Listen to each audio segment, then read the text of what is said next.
Hoy, en Palabra y Vida,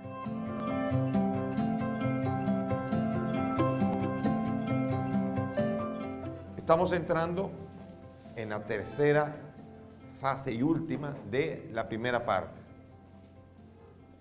Estamos repitiendo mucho, pero es así. El Evangelio está presentado en la primera parte como el ministerio de Jesús se le fue creando problemas y está agrupado los problemas que tuvo con las autoridades, los problemas que tuvo con los suyos, los de su pueblo, que la semana pasada nos quedamos en Cafarnaúm, en donde él no pudo hacer muchos milagros. ¿Por qué? Porque ningún profeta es apreciado en su propia tierra. Y la tercera parte, que es la que vamos a entrar, son con los 12. Para que sepan, ni con los 12. Uno se imagina y uno tiene idealizado los 12 como 12 gigantes en la fe. Fueron 12 hombres frágiles y que les costó trabajo. Hasta que no vino el Espíritu Santo en Pentecostés, le dio trabajo entender. Ellos también tenían la mente embotada, no tenían un don particular.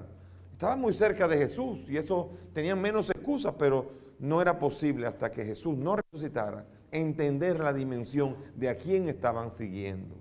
Mucha gente le pasa eso en la iglesia.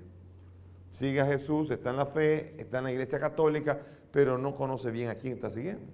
Y sería bueno informarse bien, de conocer bien. Una pregunta sería, ¿conoces a quién sigues? A Jesús. Y ahora viene la sección de los 12.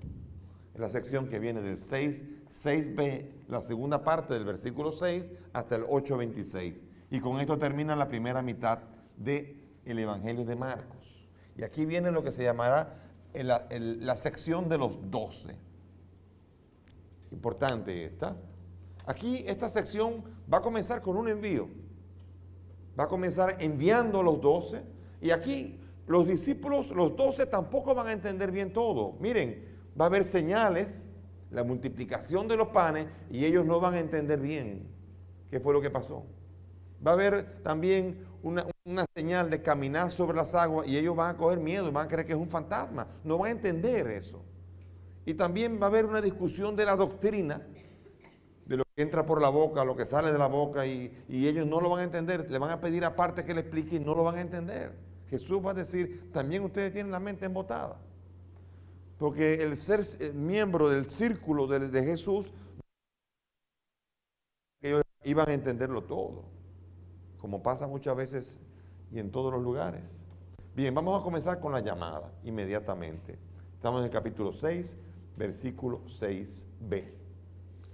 Acuérdense que el 6a dice, y se maravilló de su falta de fe, y eso cerró la sección de la parte en la que Jesús se enfrenta a la incredulidad de los suyos en su pueblo. Ahora viene misión de los 12. Comenzamos entonces. Y recorría los pueblos del contorno enseñando, y llama a los 12. Y comenzó a enviarlos de 2 en 2, dándoles poder sobre los espíritus inmundos, y les ordenó que nada tomasen para el camino fuera de un bastón, ni pan, ni alforja, ni calderilla en la faja, sino calzados con sandalias, y no vistan 2 túnicas. Eso fue primero. La primera parte es un envío. Después de un fracaso, Jesús no se desanima. Óigame, Jesús salió de Nazaret desanimado, despreciado. No, Jesús ahora llamó a 12 y a los 12, es más, ahora vamos, los envío ahora. Y los envió a los alrededores de Nazaret para que enseñaran.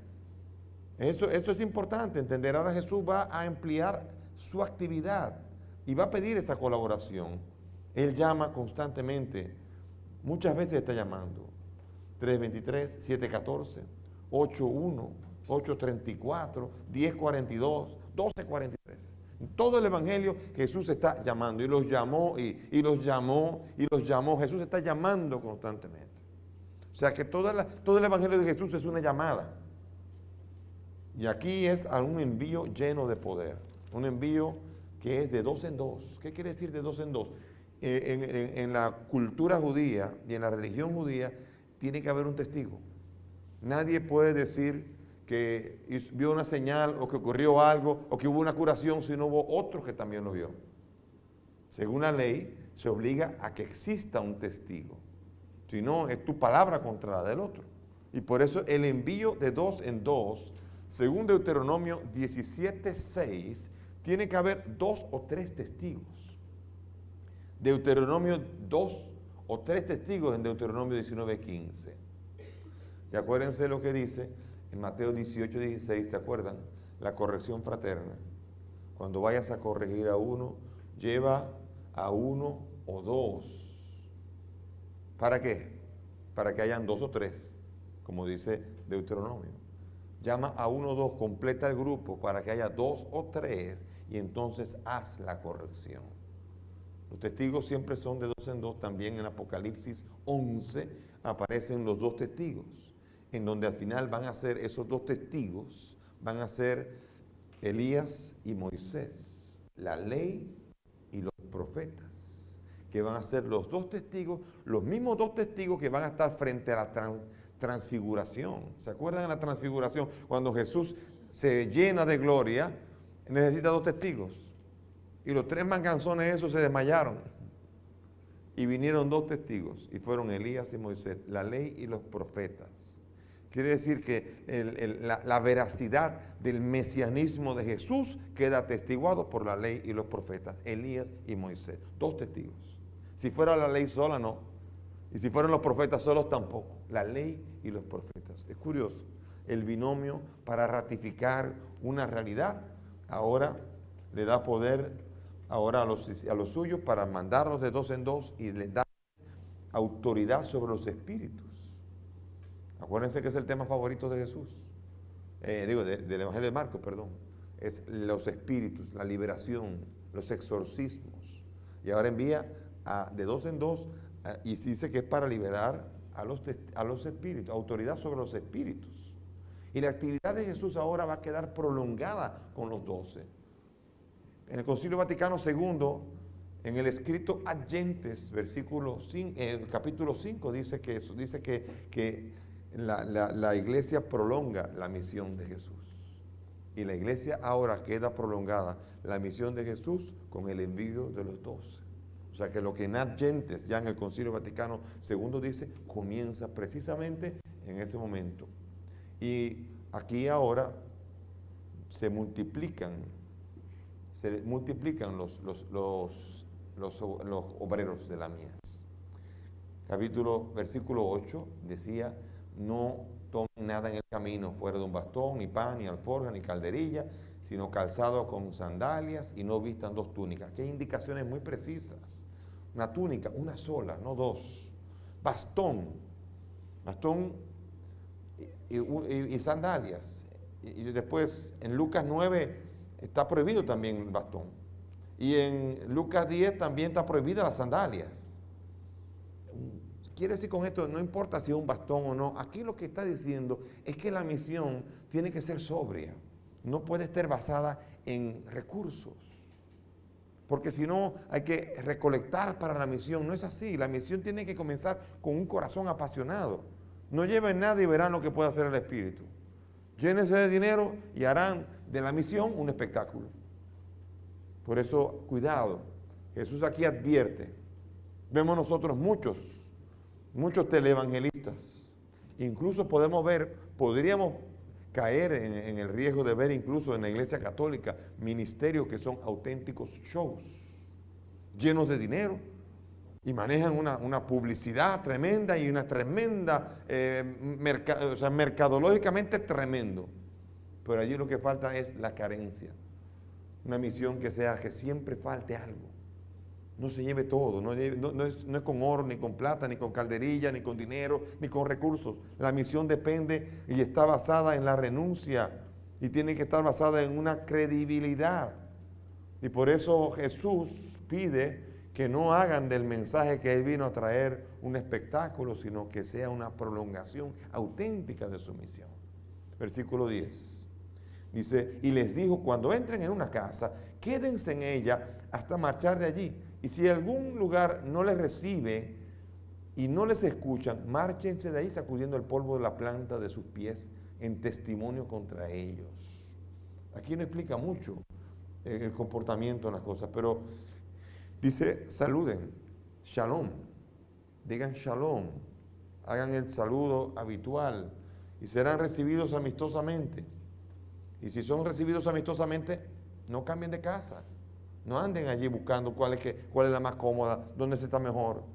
Donde les reciben, valoren la calidez de la acogida y allí, con amor, reciban en la alegría. No estén buscando cuál es el lugar en que más me protejo yo, en donde más me pueden dar. A veces hay peligros en eso cuando uno se quiere acomodar así. Y si hay confrontación y no le reciben o no escuchan el mensaje, hay que irse. Sacudir las sandalias de los pies es un signo aquí de ruptura de la comunión. Cuando usted se sacude, está diciendo, no somos nada. Ya veo que no somos nada. En el mundo árabe, la ruptura de la comunión es un zapato. Se tiene un zapato como signo de rechazo.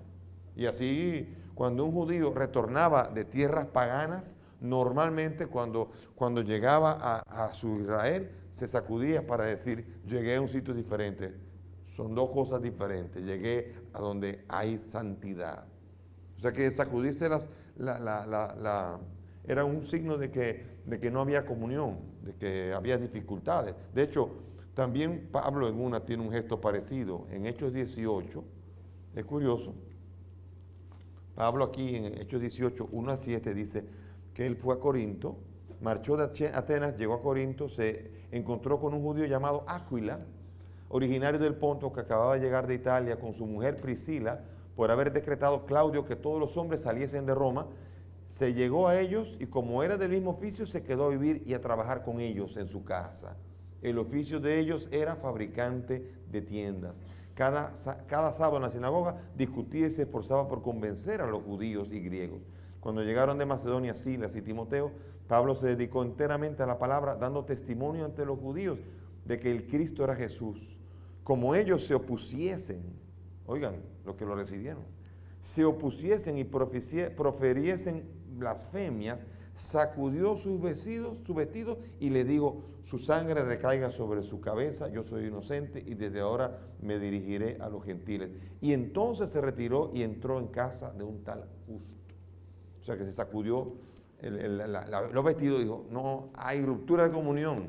Me recibieron, pero ustedes blasfeman contra aquello que estoy predicando. Se sacudió y se fue a la casa de justo. O sea que la cosa sigue y las indicaciones también Pablo las continúa.